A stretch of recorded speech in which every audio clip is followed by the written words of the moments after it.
আমি জান্নাতি পরিবেশে থাকতে চাই, শেষ মোনাজাত না করে আমরা যাব না ইনশাআল্লাহ। কে জান্নাতি আর কে জাহান্নামী ওটা বলার অধিকার আমার আছে? আছে এক হুজুরি, সেটা হলো কপিল উদ্দিন সাহেব। উনি শেখ হাসিনাকে বলেছিলেন আপনি জান্নাতি, আপনি জান্নাতি। তার মানে জান্নাত ওনার পকেটে ছিল, আমাদের পকেটে জান্নাত নেই। শুধু এতটুকু বলি, কোরআন যাদের ভালো লাগবে তাদের জান্নাতে যাওয়ার সম্ভাবনা আছে। কথা বলেন ঠিক না ঠিক? আর এই কোরআনের মাহফিল যাদের ভালো লাগবে না, বুঝতে পার কপাল পুলিশ ও জাহান্নামী। সুতরাং আমি কোরআনের সূরা আল ইমরানের 133, 34, 35 তিনটা আয়াতের আলোচনা করব। যতক্ষণ আলোচনা চলবে ততক্ষণ ময়দান ছেড়ে চলে যাওয়া যাবে না। কারা কারা রাজি আছে দুই হাত উঁচু করে মালিকের দেখা।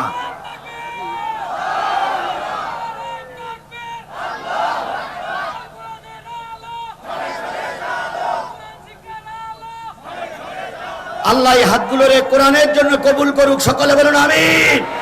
আরো জোরে আমিন, আরো জোরে। হাত উঁচু করে কারা দেখালাম? আল্লাহ দেখেছে আমাদের হাত উঁচু করা, তাহলে আমরা শেষ মোনাজাত না করে যাব না। তবে হ্যাঁ, দুটো গ্রুপ এখানতে জাতি পারে। একটা হলো যার শরীরে শয়তান দিয়ে ভরা, এ জাতি পারে। আর আমলিগির কিছু চামচা আছে এর মধ্যে, এরাও চলে যেতে পারে। সুতরাং যে মাহফিল থেকে শরিয়াতের ওজর ছাড়া চলে যায়, বুঝতে দেবো হয় আওয়ামী লীগের দালাল নাই শয়তানের দালাল, হয় আওয়ামী লীগের দালাল নাই শয়তানের দালাল। কোরআনের পক্ষে, আলেমের পক্ষে কোনো লোক এই ময়দান ছেড়ে চলে যেতে পারে না। আল্লাহ আমাদের সবাইকে ধৈর্যের সঙ্গে কবুল করুক। আরো জোরে। কিছু লোক মনে মনে ভাবতেছে যে যেভাবে কায়দা কানুন কৌশল করি সবাই বসাইল, দিয়ে হুজুর মনে হয় ফজরের নামাজ না পড়ি ছুটি দেবে না। না ভাই, আমি আপনাদের সামনে কথা বলবো খুব বেশি হলে আর 1 ঘন্টা সময়ও না, 40 মিনিট কথা বলবো। এই 40টা মিনিট পেশাব লাগুক, পায়খানা লাগুক, যত সমস্যা হোক, 40টা মিনিট থাকা যাবে না ভাই? ও মুসলমান, 40টা মিনিট কোরআনের জন্য থাকা যাবে না? আল্লাহ আমাদের সবাইকে কবুল করুক, সকলে বলুন আমিন। বন্ধুগণ, এই মাহফিলটা করতে যে কর্তৃপক্ষ খানিকটা ধরা খেয়ে গেছে। আগের হুজুর কালেকশন করেছিল, কিন্তু আপনারা সবাই টাকা দেননি, সবাই তখন বসেননি। এই জন্য এই কর্তৃপক্ষ যদি আজকে লস খায়, আজকে যদি এই মাহফিলে যদি ধরা খায়, আগামী বছর এখানে বলো যাত্রা রাখানো হবে, মাহফিল হবে না। সুতরাং কোরআনের মাহফিলটা টিকে থাকে, এটাকে আপনারা চান, সবাই চান। আমি যদি 100 টাকা দেই, কর্তৃপক্ষ হয়তো 1 লাখ টাকা পাবে। আয়াতিন মির রাব্বিকুম ওয়া জান্নাতিন আরদুহাস সামাওয়াতু ওয়াল আরদ উইদ্দাতু লিল মুত্তাকিন।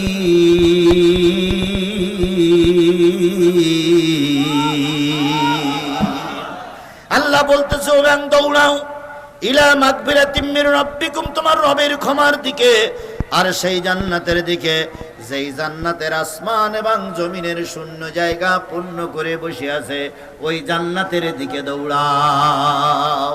কে বলতেছে? এই মুসলমান, আমার দিক ফিরে কথা বলেন, কে বলতেছে? কাদের বলতেছে? আমাদের মতন বান্দাদেরকে বলতেছে, তোমরা দৌড়াও সেই আল্লাহর জান্নাতের দিকে, আর সেই আল্লাহর ক্ষমার দিকে, সেই জান্নাতের দিকে, যেই জান্নাত আসমান আর জমিনের শূন্য জায়গা পূর্ণ করে রেখেছে। ওই জান্নাতে যারা যাবে তারা সবাই মুত্তাকি। ওই জান্নাতে যারা যাবে তারা কি? জোরে বলেন, তারা কি? আরো জোরে বলেন, মুত্তাকি। তারা কি? মুত্তাকি। মুত্তাকি মানে তাকওয়া অবলম্বনকারী, যাদের দিলের ভিতরে আল্লাহর ভয় ছাড়া আর কারোর ভয় নাই, ওরাই যাবে জান্নাতে। ওই জান্নাতের ভিতরে যারা যাবে তাদের অনেকগুলো গুণ থাকবে। তাদের ভিতরে একটা গুণ হচ্ছে আল্লাযীনা ইউনফিকুনা ফিস সাররাই ওয়াদ দাররাই ওয়াল কাযিমিনাল গায়যা ওয়াল আফিনা আনিন নাস। আল্লাহ রাব্বুল আলামিন বলেন, যারা সুখে থাকলে দান করে, দুঃখে থাকলে দান করে, আর কাযিমিন আল গায়জ, রাগ আসলে হজম করে, মানুষকে মাফ করে দেয়, এমন মানুষদের জন্য, আর এমন মানুষদেরকে আল্লাহ ভালোবাসে, আর ওই লোকদের জন্যই আল্লাহর জান্নাত। আচ্ছা, এখানে অনেকগুলো লোক বসে আছেন, বেহেশতে যেতে চান কারা কারা? একটু হাত তোলেন তো ভাই। বেহেশতে যেতে চান কারা কারা? দেবে কিনা আল্লাহর ব্যাপার। ও ভাই বেহেশতে কিন্তু আমার হাতে নেই, বেহেশতে কিন্তু আমার হাতে নেই, বেহেশতে কার হাতে? আল্লাহ দেবে কিনা ওটা আল্লাহর ব্যাপার, কিন্তু আমরা তো যেতে চাই সবাই, নাকি আমরা সবাই যেতে চাই না? এবার হাত নামান। এবার দোজখে যেতে চান কারা কারা? হাত তোলেন একটু।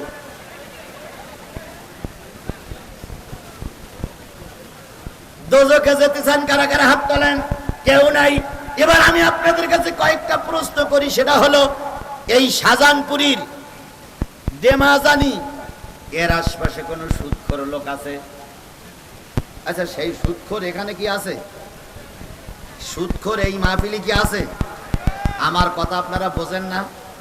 সুদখোর কি এই মাহফিলে কেউ আছে? হাত তোলেন তো ভাই। ও ভাই সুদখোর হাত তোলেন তো। একটা লোক হাত তোলে না। আচ্ছা, সমস্যা কি? আমার প্রধান বড় চেয়ারে যিনি বসে আছেন ডাক্তার মোহাম্মদ ইউনূস, তাই না? আচ্ছা বলেন, উনি যে সুদখোর এ কথাটা আমরা অনেকবার বলেছি না ভাই?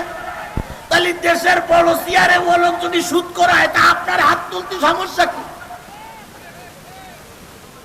ভাই ভাই ভাই শোনেন শোনেন শোনেন শোনেন, এখানে খোলাখুলি করে যাবেন, এখানে কোনো খোলাখুলি করে যাবেন। ভাই অশোনেন নাই, এনে কেজি পড়ে পরে ওখানে রেখে দেন, ওখানে রেখে দেন, পরে করবেন আমি চলে যাওয়ার পর, এখন রেখে দেন। তাহলে এত বড় একজন সুদখোর যদি ক্ষমতায় বসতে পারে, তাহলে আপনি হাত তুলতে সমস্যা কি ভাই? হাত তোলেন। তারপরও হাত তোলেন, হাত তোলেন। শাহজাহানপুরীর লোক দেখুক আপনি সুদখোর, তুলবে না। এবার বলুন তো, এবার বলুন তো, জন্মলগ্ন থেকে যখন বয়স ৩-৪ বছর, সেখান থেকে আজকে ৮০ বছর বয়স হয়ে গেছে, ৭৪-৭৫ বছর আর শুনতেছেন। বলুন তো, কোন হুজুর কি বলেছে সুদখোর বেহেশতে যাবে? একটা প্রমাণ দেন যে এক হুজুর বলেছিল সুদখোর বেহেশতে যাবে, এরকম একটা প্রমাণ আপনাদের কাছে আছে? তাহলে সুদখোর নিশ্চয়ই বেহেশতে যাবে না। কেন খান সুদ? আজকের এই মাহফিলে হাত তুলতে লজ্জা করেছে, নিয়ত করে বাড়ি যান, সুদের ব্যবসা ছেড়ে দেব, সুদ আর খাবো না, সুদের সঙ্গে থাকবো না। বাপমার মেরেছেন কারা? একটু হাত তোলেন। বাপমার গলা ধাক্কাতে বের করে দিয়েছেন, হাত তোলেন। হাত তোলেন না। আচ্ছা, ওস্তাদের গলা ধাক্কাতে স্কুল থেকে বের করে দিয়েছেন কারা? একটু হাত তোলেন তো। এ চরিত্র একমাত্র আওয়ামী লীগের ছাড়া আর কোনো ছাত্র দলের ভিতরে, আর কোনো ছাত্র সংগঠনের ভিতর নেই। একমাত্র বাংলাদেশ আওয়ামী লীগের পুষ্যপুত্র ছাত্রলীগ আওলারাই ওস্তাদের গায়ে হাত দিতে পারে। কোন বিএনপির ছাত্র দল বলেন আর বাংলাদেশ জামাত ইসলামের ছাত্র শিবির বলেন, এরা কখনো ওস্তাদের সঙ্গে বিয়াদবি করে না। কথা বলেন ঠিক না বেঠিক? একমাত্র শুধুমাত্র এদেশের কলঙ্কিত সংগঠন বাংলাদেশ ছাত্রলীগই পারে মুরব্বীদের সঙ্গে অসৌজন্যমূলক আলোচনা করতে। একমাত্র ছাত্রলীগই পারে মুরব্বীদের সঙ্গে খারাপ আচরণ করতে পারে। আর কোন ছাত্র সংগঠন মুরব্বীদের সঙ্গে খারাপ আচরণ করেছে বলে আমার জানা নাই। এখন হাত তুলতে বললে ওরা তো তুলবে না, কারণ ওরা তো এখানে নেই। আর যে কজন আছে মাথা টাথা নিচু করে বসে আছে, কেউ যেন বুঝবি না। সেদিন আপনার নীলফামারীতে এক মাহফিল হচ্ছে, আমি ওয়াজ করতে শুরু করেছি, হঠাৎ করে এক আওয়ামী লীগের লিডার টুপি এক কান মাথায় দিয়ে, হাজির মাল এক কান ঘাড়ের পর দিয়ে ফেলাই দিয়ে উনি মঞ্চে এসে আমার পিছনেই দাঁড়াইছে। মানে বিড়াল এখন মুরব্বী হয়ে গেছে, আল্লাহওয়ালা হয়ে গেছে। তো পিছনে কয়েকটা ছেলে ছিল, সে বলতে, হুজুর আপনার পিছনে আওয়ামী লীগ, নামান নামান নামান। আমি বললাম, ভাই আমার পিছনে আওয়ামী লীগের লিডার আছেন, নেমে যান। আচ্ছা বলেন, ওই লোক যদি ওখান থেকে নামে, সামনে 30-40 হাজার লোক, তো ওর নামলে ওর আলু ভর্তা করে খেয়ে ফেলবে না? তখন আমি কমিটির লোকের বললাম, ওর নামাই দিও না, নামাই দিলেও বিপদ, মঞ্চে রাখলেও বিপদ। মঞ্চে রাখলে ওরা অস করতে দেবে না, নামাই দিলে ওরা আলু ভর্তা করে ফেলবে। তোর পাশে বসেই রাখো, আমি চলে যাওয়ার পরে ভদ্রলোক কন্যা বাড়ি পাঠাই। যে জিনিসটা বোঝাতে চাচ্ছিলাম সেটা হলো, বাপ্পার সঙ্গে দুর্ব্যবহার করা যাবে না, ওস্তাদের সঙ্গে খারাপ আচরণ করা যাবে না, করলেই জাহান্নাম। সুদ খাওয়া যাবে না, ঘুষ খাওয়া যাবে না, করলেই খাইলেই জাহান্নাম। আল্লাহ জাহান্নাম থেকে আমাদের মুক্তি দান করুক। আল্লাহ বললেন, জান্নাতে যাবে তারাই যারা রাগ কষ্টে হজম করে, সুখে থাকলে দান করে, দুঃখে থাকলে দান করে, আর মানুষকে মাফ করে দেয়, প্রতিশোধে বিশ্বাস করে না, এরাই যাবে আল্লাহর জান্নাতে। আমরা যদি প্রতিশোধে বিশ্বাস করতাম, একজনও সরকারি দলের লোক ফাঁকায় বাহির হতে পারতেন না। ওবায়দুল কাদের ও ওরফে কাউয়া কাদের, উনি বলেছিলেন আমরা যদি সরকারের থেকে নেমে যাই, একদিনে 1 লক্ষ মানুষের লাশ পড়বে। বলেছিলেন না? ওনারা নেমে গেছে না আছে? ওনারা নেমে গেছে না আছে? আপনারা যদি কোনো আওয়ামী লীগের লোক থাকেন, বুকে হাত দিয়ে বলুন তো 1 লক্ষ লাশ কোন জায়গায় পড়েছে? 1 লক্ষ লাশ কোন জায়গায় পড়লো? আমরা লাশ ফেরার রাজনীতি করি না, আমরা দেশের উন্নয়নের জন্যই রাজনীতি করি। লাশ ফেলার রাজনীতি তারাই করে যারা দেশ থেকে তোলপা টুলপি তলাই নিয়ে পালাই চলে গেছে। এখন আমাদের খালেদা জিয়া বলেন, আর তারেক জিয়া বলেন, আর ডাক্তার শফিকুর রহমান বলেন, আর অন্যান্য দলের নেতাদের বলেন, সবাইকে বলা হচ্ছে ধৈর্য ধরো, ধৈর্য ধরো, ধৈর্য ধরো। যতদিন পর্যন্ত নির্বাচিত একটা সরকার আমার দেশে প্রতিষ্ঠিত না হয়, ততদিন দেশে কোনো বিশৃঙ্খলা করা, এটা আমাদের, আমি আপনাদের সকলের পায়ে ধরে অনুরোধ করছি, যতদিন নির্বাচিত একটা সরকার আমার দেশে প্রতিষ্ঠিত না হয়, সে যেই সরকার আসুক আমরা তাদের সহযোগিতা করব। ততদিন পর্যন্ত আমরা দেশে বিশৃঙ্খলা করতে দেব না, করব না। এখন ধৈর্যের ওয়াজ করলাম, শাহিন ভাই করল, আমিও করলাম, সবাই করলাম, করিয়ে ওই রাস্তা দিয়ে মাহফিল করে শেষে বেরিয়ে যাচ্ছি, দেখতেছি ওই যে গেটের দেয়ালের গায়ে ওবায়দুল কাদের হেলান্দে দাঁড়াই আছে, দাঁড়াই দাঁড়িয়ে আমাদের দেখতেছি। আচ্ছা বলেন তো, বক্সিং না দিয়ে বাড়ি যাবেন কেডা কেডা? আপনি বক্সিং দেবেন না? ও তাহলে আপনি ওবায়দুল কাদের দিল বাড়িতে নিয়ে যাবে। কিছু কিছু কথা আছে যে কথাগুলো বললেও সমাজের লোক মেনে নেবে না। কথা বলেন ঠিক না ঠিক? এই জন্য আমরা ধৈর্যে বিশ্বাস করি, ধৈর্য ধারণ করতে চাই। রাগ আসলে হজম করতে হবে কার জন্য? আল্লাহ বললেন মানাহাব, আল্লাহ রসুল বলেন মানাহাব্বা লিল্লাহ ওয়ালা বাগাযা লিল্লাহ ওয়া আতা লিল্লাহ ওয়া মানা লিল্লাহ ফাকাদ ইসতাকমালাল ঈমান। যদি কাউকে ভালোবাসতে চাও সেটা কার জন্য? আরো জোরে বলেন কার জন্য? তোমার সঙ্গে আমার সঙ্গে বন্ধুত্ব হবে সেটা কার জন্য? তুমি আর আমি বন্ধুত্ব ছিন্ন হয়ে গেছি, রাগারাগি করেছি, সেটাও কার জন্য? তোমাকে আমি দান করতেছি, তোমাকে 2 টাকা দিয়ে সহযোগিতা করতেছি, সেটা কার জন্য? তোমার থেকে আমি বিরত থাকলাম, দান আর দেব না, সেটাও কার জন্য? ফাকাদ ইসতাকমালাল ঈমান। তাহলে জেনে রেখো তোমার ঈমানটা পরিপূর্ণ হয়ে গেছে। আল্লাহর নবী সাল্লাল্লাহু আলাইহি সাল্লাম মক্কা থেকে হিজরত করে কোথায় গেলেন? এই মুসলমান কথা বলেন, সময় আমার শেষের দিকে। আল্লাহ রসুল মক্কা থেকে হিজরত করে কোথায় গেলেন? মদিনায় গেলেন। ছোট্ট একটা ইসলামী রাষ্ট্র তৈরি হয়ে গেল। ওই রাষ্ট্রের খলিফাতুল মুসলিমিন, মুসলমানদের নেতা হলেন আমার নবী মুহাম্মদ রাসূলুল্লাহ সাল্লাল্লাহু আলাইহি সাল্লাম। আল্লাহর নবী আজকে কি বার? কোন এক বৃহস্পতিবারের রাত্রিতে আল্লাহর নবী তাহাজ্জুদের নামাজ পড়ে একটু ঘুম পড়িয়েছেন। এই কোরআনের আয়াতটার প্রেক্ষাপট বলতেছে, কেন কোরআনের আয়াতটা নাযিল হলো। আল্লাহ রসুল কি নামাজ পড়ে ঘুম পড়েছেন? এই সবাই বলেন, কোন নামাজ পড়ে ঘুম পড়েছেন? আচ্ছা বলুন তো, তাহাজ্জুদের নামাজ পড়ছে কখন? কখন? হ্যাঁ, পিছন দিক থেকে আওয়াজ আসছে 2টার পরে, কেউ বলতেছেন 12টার পরে, কেউ বলতেছেন মাঝরাত্রির পরে।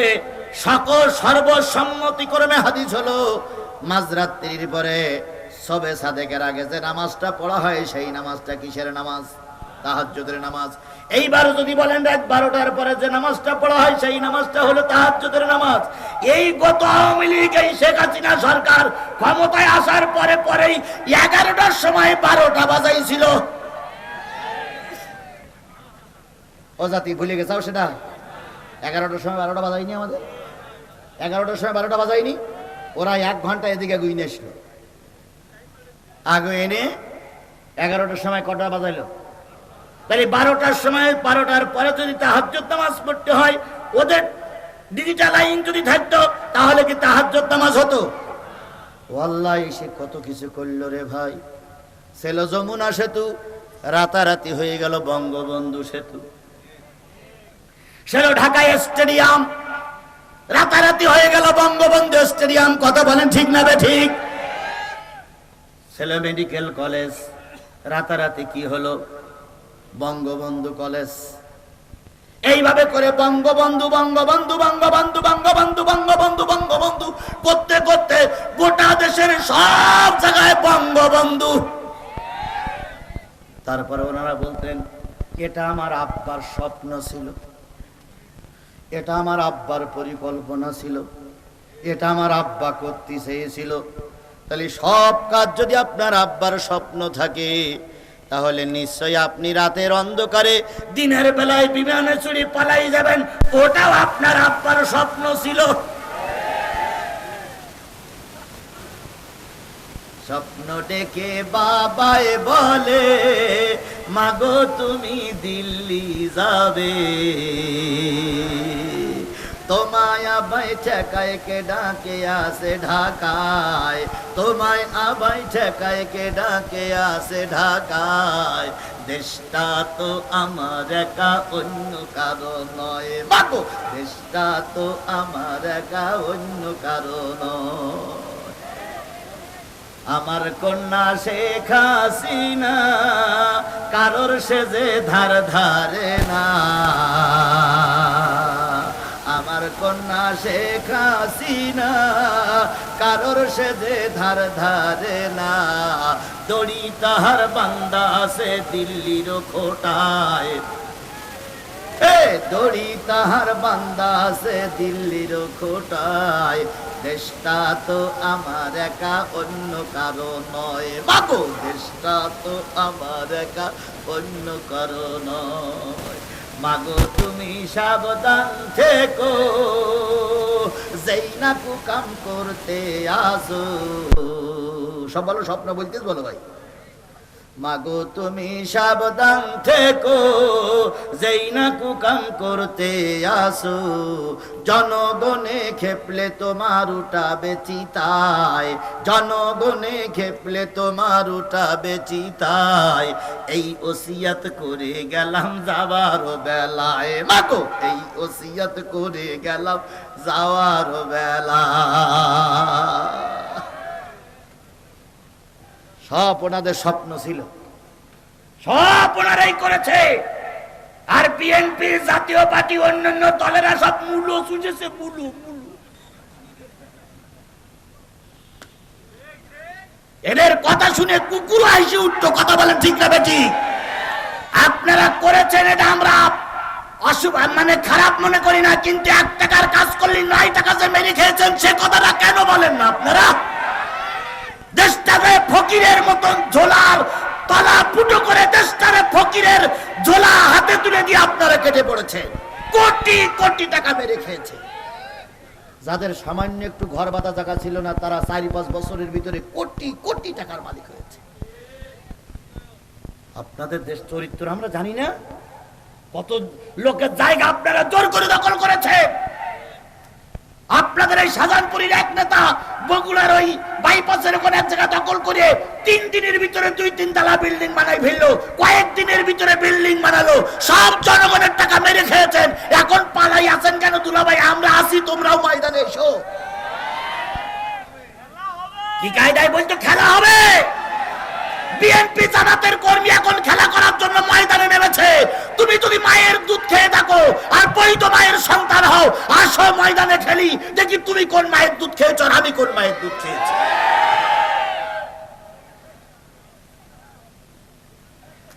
কারণ লাগবে না, আমি একলাই যথেষ্ট। বিএনপির লোক আমার পিছনে থাক আর না থাক, আমি একলাই যথেষ্ট।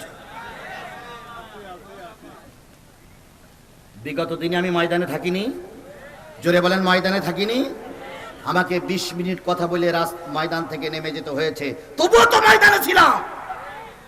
চারিদিকে পুলিশ আর গুন্ডা লীগ, আওয়ামী লীগ, ছাত্রলীগ আমাকে ঘিরে ফেলেছে, ধরবে মারবে।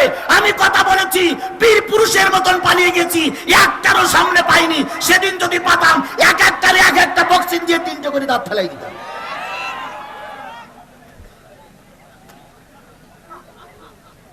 সেদিন ময়দানে ছিলাম, আজও ময়দানে আছি। শেষ রক্ত যতদিন পর্যন্ত থাকবে ততদিন ময়দানে থাকতে চাই। আমারে ফেলাই রেখে কারা কারা ময়দান ছেড়ে চলে যেতে চান হাত তুলে দেখাই দেন।